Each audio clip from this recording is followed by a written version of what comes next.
Just over 8 years ago, President Trump went to the CIA headquarters in Langley, Virginia, and stood in front of a memorial wall dedicated to CIA officers killed in the line of duty. He used it as a backdrop for a speech that was largely about himself, his grievances, and his perceived enemies.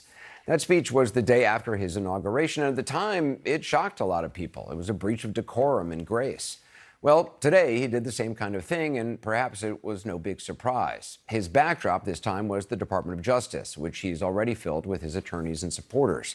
The setting was far more meaningful. It appeared to be a victory lap over the agency that indicted him in 2 federal cases that were dismissed after he won the election. His speech came after a number of DOJ attorneys and FBI agents involved in the prosecutions of the January 6 attackers that he pardoned were forced out. The president invoked a lot of his standard campaign lines about weaponization of justice against him and references to Hunter Biden's laptop. He even exited to the Village People's YMCA. The president made it clear all that pre-election talk about retribution, he meant every word. We will expel the rogue actors and corrupt forces from our government. We will expose and very much expose their egregious crimes and severe misconduct, of which was levels you've never seen anything like it. It's going to be legendary. A purge has already begun in the Justice Department. In January, more than a dozen attorneys who worked on January 6 prosecutions were expelled.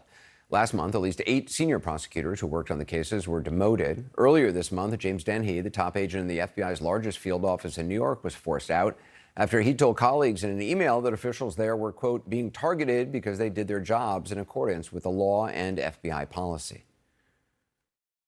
I pardoned hundreds of political prisoners who had been grossly mistreated. We removed the senior FBI officials who misdirected resources to send SWAT teams after grandmothers and J6 hostages. Now, of course, the January 6 rioters were not hostages. They were not political prisoners, and it's shameful to compare them to actual political prisoners. Let's not forget Mr. Trump pardoned and commuted sentences for hundreds charged with or convicted of violent felony crimes, assaulting police officers, using a deadly weapon, participating in a riot, destroying government property. The longest sentence, 22 years, went to the former head of the so-called Proud Boys for seditious conspiracy and other charges. Even Vice President Vance and House Speaker Mike Johnson had said prior to the pardons that violent criminals should not receive them. Well, there were other false claims as well in the speech today. The last administration presided over the worst increase in violent crime in our country in many, many decades. Again, not true, according to actual FBI statistics. Let's see if they keep keeping statistics in the future. Violent crime in 2023 declined across the U.S. Murders down 12%. As for the first 6 months of last year, another big drop, murders down 23%. This is what the president said about border apprehensions. In our first full month in office, we achieved the lowest level of illegal border crossings ever recorded. Well, as our Daniel Dale notes, this might be true had the president said the lowest level of illegal border crossings in many decades, but he didn't. What's more, the drop began during the Biden administration. Federal data released in September showed 54,000 encounters with migrants crossing the southern U.S. border. That's their lowest level since 2020. The president also attacked former President Biden. We also terminated the clearances of the Biden crime family and Joe Biden himself. He didn't deserve it.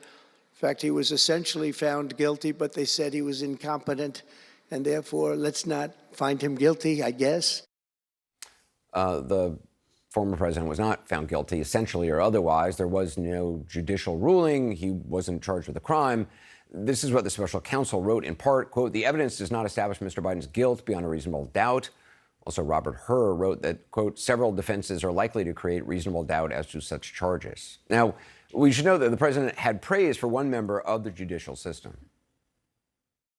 We had an amazing judge in Florida, and her name is Eileen Cannon, and I didn't know her. I still don't know her. I don't believe I ever spoke to her, even during the trial.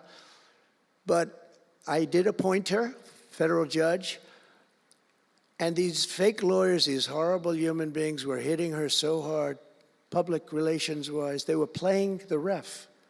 I don't think it's legal. I don't think it's legal. Judge Eileen Cannon in Florida oversaw, critics said, slow-walked the classified documents case. She eventually dismissed it. A conservative appeals court repeatedly reversed her rulings in a separate 2022 lawsuit brought by Mr. Trump involving the documents, scolding her for giving Mr. Trump special treatment no other private citizen would receive, and shut down the review. Joining me now, CNN senior legal analyst and former federal prosecutor Ellie Honig, Adam Kinzinger, former Republican congressman who served on the House January 6th Select Committee, and former U.S. District Court Judge Shira Shenlen. Congressman Kinzinger, to see him at the Department of Justice in front of that crowd, what did you make of it? It's chilling. I mean, I think he was sending a very clear message, which is, this is my Department of Justice. He didn't come right out and say, hey, I'm going to direct you guys to go prosecute these people. But he would talk. I saw with, like, Cannon, he said, you know, there were people that went after, I don't know if it was illegal, but it was certainly, so he's sending a very chilling message. And the other interesting thing is what you see in there are, he's kind of giving a forgiving attitude to DOJ, in essence saying, look, from here out, you guys are my people, good to go. Let's talk about what old DOJ did. And in the process of that, you heard people applauding. You'd hear people applaud when he'd mention the name of the FBI director or whatever. And it was very creepy. And this is something that I think Americans, regardless of your political position, should really be worried about. Ellie, I mean, you know the Department of Justice. You worked at the Department of Justice for many years. Have you ever seen something like this? No, Anderson, what happened today, that speech was a desecration of the Justice Department, of the Great Hall of Justice where it was given. AGs and occasionally presidents of both parties have used that room for decades to address the rank and file, like I once was, to call on the highest principles of DOJ. The person who that building is named after is Robert F. Kennedy, Sr., to be clear.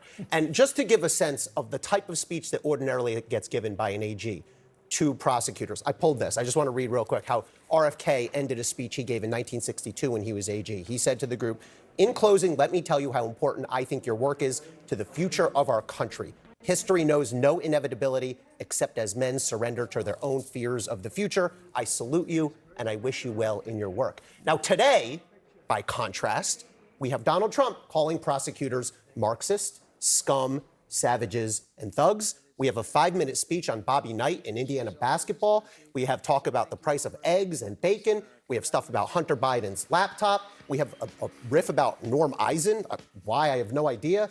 We have the fact that probably not a fact, but the claim that firefighters voted for him by 94%. We have mentions of Al Capone, Wyatt Earp, Rudy Giuliani. And then it ends with, I actually thought I was hearing something wrong. YMCA, that song, they played it and he danced to it on the stage of the Great Hall. It was disgraceful.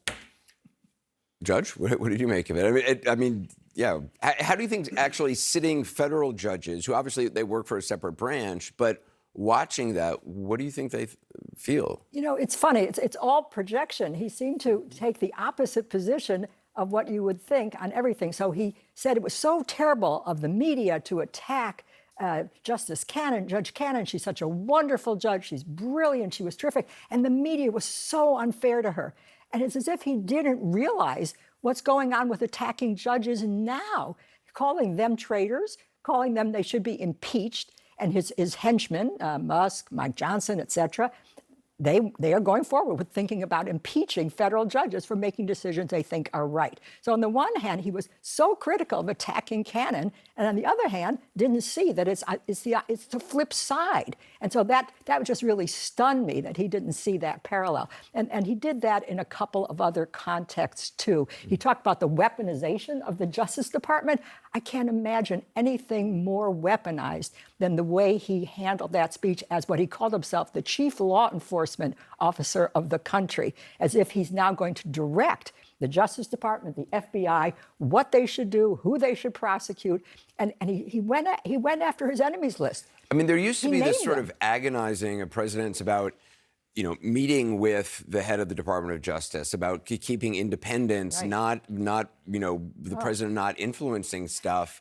Having a FBI director that stays over for multiple administrations. It could be a Republican, it could be a Democrat. The idea that there was weaponization, but now there's not going to be. I mean, it's an Orwellian sort of. Exactly. He gave them the hit list. He told them exactly who he really wants prosecuted, starting with Alvin Bragg, Tish James, and Norman Eisen, Mark Pomerantz. I mean, he laid out a whole list. Biden, of course, and many others. And that was the list. And he's basically sending a message go after them. They were not fair to me. They need to be prosecuted. If I can pick up on that Sure, quickly. Look, I was critical of a lot of the Trump prosecutions. Anderson, you know well. I said many times I disagreed with the way some of these cases were charged and tried. That said, think about what Donald Trump's logic here is. He basically stood in front of that crowd and said, I've experienced firsthand, I know how brutal it is when DOJ gets used against you. Now, we're going to do it back to everyone else. I mean, it's a childlike view. It's retributive. He just went on a bender, essentially. It's illogical and it's dangerous.